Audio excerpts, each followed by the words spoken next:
¿Qué tal? Buenas noches, yo soy Rodrigo Jiménez Solomon. En este programa Ciudad vamos a hablar del tema más relevante en cuanto a política que está sucediendo en este país, la supuesta, porque aún no es una realidad legislativa, reforma electoral. Quiero dar la bienvenida a mi invitado, Arturo Espinosa, es un experto en la materia y seguramente tendrá muchas cosas que decirnos. Bienvenido, Arturo. Rodrigo, ¿cómo estás? Qué gusto estar contigo. Pues estoy desconcertado porque no acabo de entender qué sí, qué no, quiénes sí van, quiénes no van con esta supuesta reforma electoral.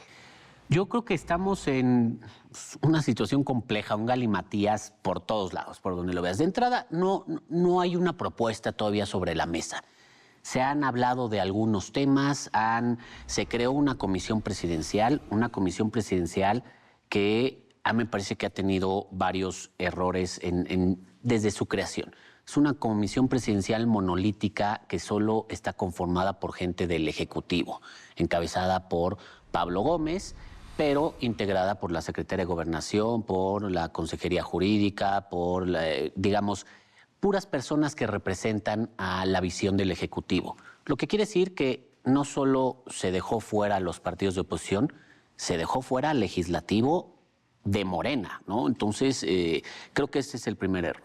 Es una comisión que, lejos de buscar un consenso, un acuerdo, que en una reforma que modifica las reglas del juego es fundamental, ha ido con un discurso unilateral y una visión unilateral. Pero creo que lo más grave de esta comisión es que no solo no consideró a los partidos de oposición, no consideró al partido de la presidenta y no consideró a los partidos aliados. Claro. Los dejó fuera de la discusión, los dejó fuera del debate. Y yo creo que ahorita estamos en una total incertidumbre, claro, porque no sabemos qué va a venir y yo creo que ellos mismos no saben qué sí puede transitar y qué no puede transitar. Esto es interesante porque cuando tú conoces una iniciativa, la lees, o sea, físicamente la puedes imprimir y puedes leer. Aquí no existe una iniciativa per se, son dimes y diretes. Y es interesante lo que nos narras, porque si recordamos un poco de historia, en 1977, en el sexenio de López Portillo, se abre, se le llama la apertura constitucional electoral en México, donde se crean los plurinominales en este país y eso permite que la oposición, recordemos 1977, 50 años, no había alternancia en México aún, pudiera tener representación en el legislativo vía los plurinominales. Y por cierto, el primer plurinominal de la historia del país se llama Pablo Gómez, hoy representante del Ejecutivo, que ha propuesto eliminar los plurinominales, así como reventarte la cabeza, ¿no? Sí. Y 50 años después estamos diciendo, por cierto, un partido que fundó en su momento el Partido Comunista y la izquierda en México está diciendo ya no necesitamos plurinominales. Esa es la supuesta primera estrategia. Hoy ya no queda claro, ¿no? Dice el Verde, no, nosotros sí queremos plurinominales, dice el PT, nosotros también, porque somos aliados, pero somos partido nosotros también. Pero no sabemos, Arturo, qué está pasando. Declara la presidenta hace unas horas, sí va a haber reforma, la próxima semana la vamos a mandar y va a haber consenso. ¿En qué? Es que justamente creo que este es parte del desgaste político innecesario. Claro. Estamos discutiendo al aire temas que no sabemos si van a venir o no van a venir.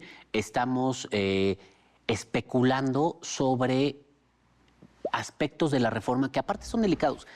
Déjame te digo antes, Rodrigo, la reforma electoral se procesa distinto a cualquier otra reforma por motivos históricos y justamente por lo que implica. La reforma electoral son las modificaciones a la regla del juego. Sí. ¿Y quiénes aprueban estas modificaciones? Los mismos jugadores. Claro. A lo mejor en la reforma energética, en la reforma a la ley de agua, en la reforma al sistema de salud, pues puedes aplicar una mayoría y no pasa nada porque es un tema que directamente no impacta en los partidos políticos. Las modificaciones al sistema electoral les impacta directamente a los partidos políticos. Claro. Ellos son los sujetos regulados, ellos son los sujetos reguladores y ellos son los sujetos que compiten. Entonces, en esta reforma, y se ha dicho desde el principio, es manual, reglas 101 de una reforma electoral. La reforma electoral requiere consenso de todas las fuerzas políticas. Y aunque tú tengas la mayoría amplia como la tiene Morena con sus aliados, al menos requiere el consenso con tus aliados, ¿no? Porque son los que te dan los votos por esa mayoría. Mínimo, sí, claro. Y parece que ni siquiera eso tienen. Ahora, los temas de los que se ha hablado, porque la misma presidenta los ha dicho, Pablo Gómez los ha dicho, sí son temas que, contrario a lo que tú dices en este periodo de transición a la democracia, que se buscó abrir el sistema y se buscó hacer un sistema plural, un sistema competitivo, un sistema que generara equidad en las condiciones, y hay que decirlo, unas reglas si no hubieran existido, Morena hoy en día no estaría donde está. Claro. Morena se creó en 2014 y pudo llegar a la presidencia en 2018, sí, porque tenía un gran líder político que era Andrés Manuel, con mucho arrastre, pero porque las reglas permitían equidad en la contienda. En la primera elección en la que participó Morena, que fue en la de 2015, sus diputados fueron de representación proporcional. Y fue ahí en donde demostró que sí tenía una cierta fuerza, sacó como el 10% más o menos, se hizo de más financiamiento y eso le permitió crecer.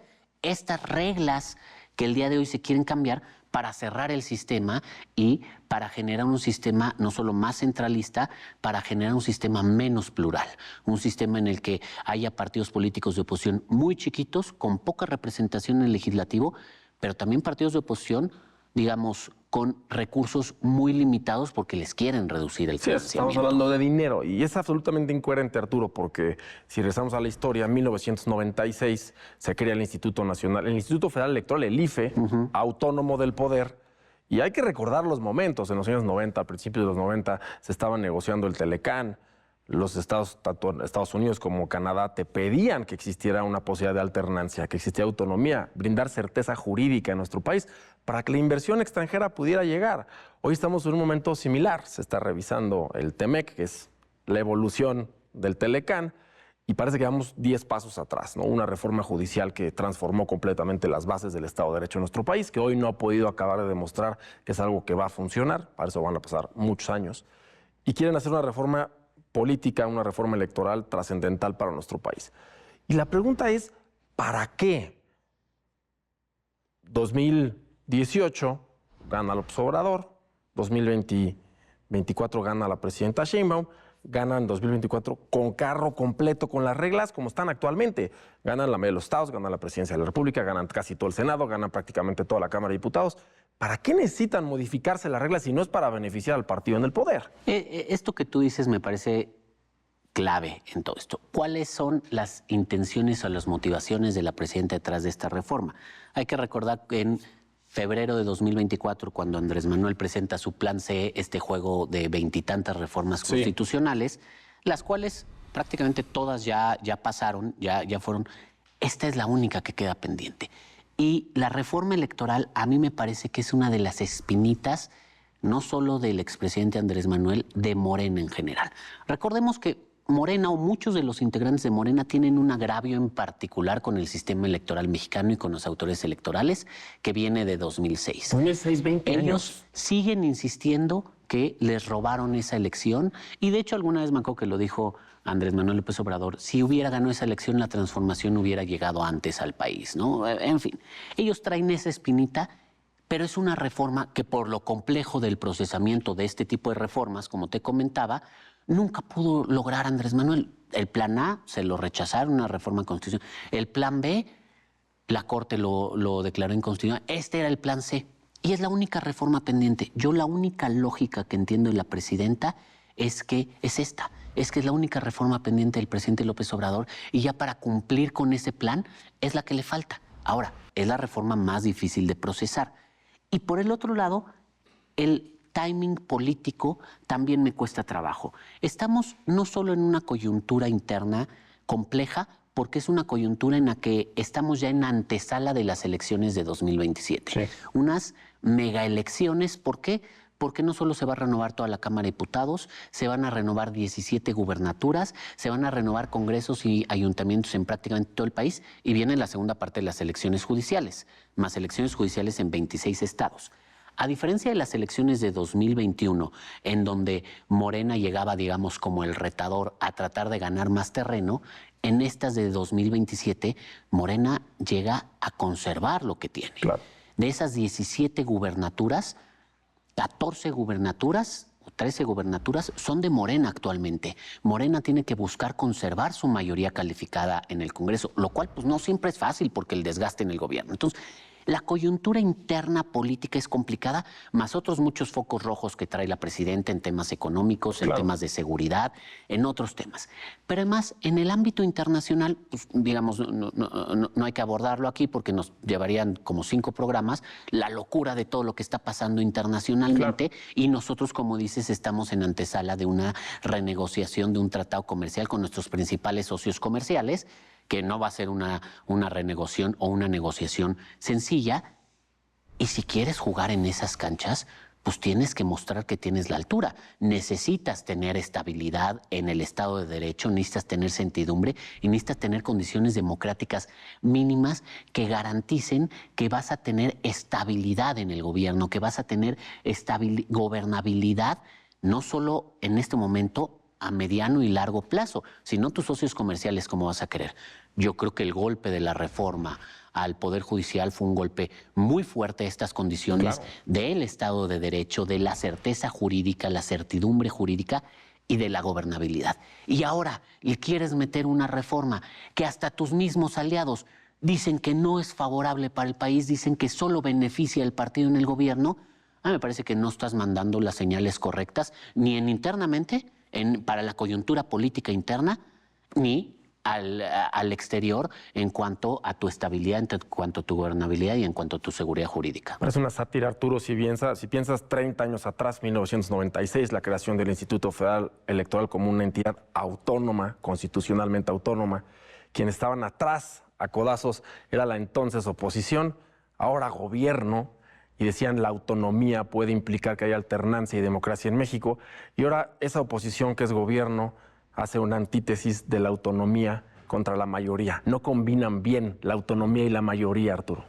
Yo creo que esas son de las complejidades del poder, ¿no? Yo creo que el poder tiene muchas aristas y tiene una fuerte carga de, pues, que se vuelve enfermizo el poder, ¿no?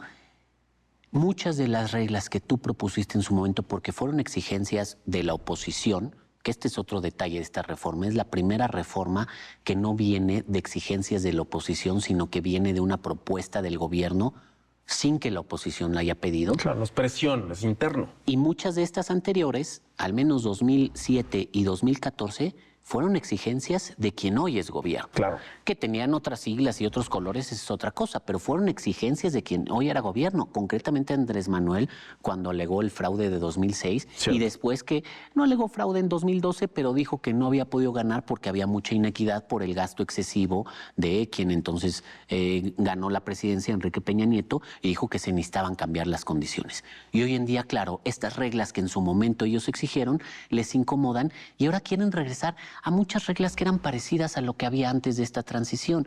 Quieren un modelo en el que pues, la oposición sea más chica, que era lo que les convenía, que era lo que tenía el PRI hasta el 76, una oposición pequeñita que era más bien testimonial, que no lograba tener triunfos de mayoría, que pues más bien servía y era como, pues sí, como la chiquillada, ¿no? Ahí hacían, y que incluso no se permitía que ciertos partidos tuvieran registro como el Partido Comunista, partidos de ideología totalmente contraria. Entonces, sí me parece que es una ironía en ese sentido, pero bueno, es parte de el ostentar el poder, siempre quiere uno más poder, quiere reglas en su beneficio, pero en el momento en que sea al revés la situación, seguramente se van a quejar de estas reglas. Arturo, se nos va el tiempo, seguramente platicaremos en unas semanas cuando esto esté de nueva cuenta en la mesa, ahora sí, por escrito, tangible, y veamos cómo quedarán las cosas. Gracias por estar con nosotros. Con mucho gusto.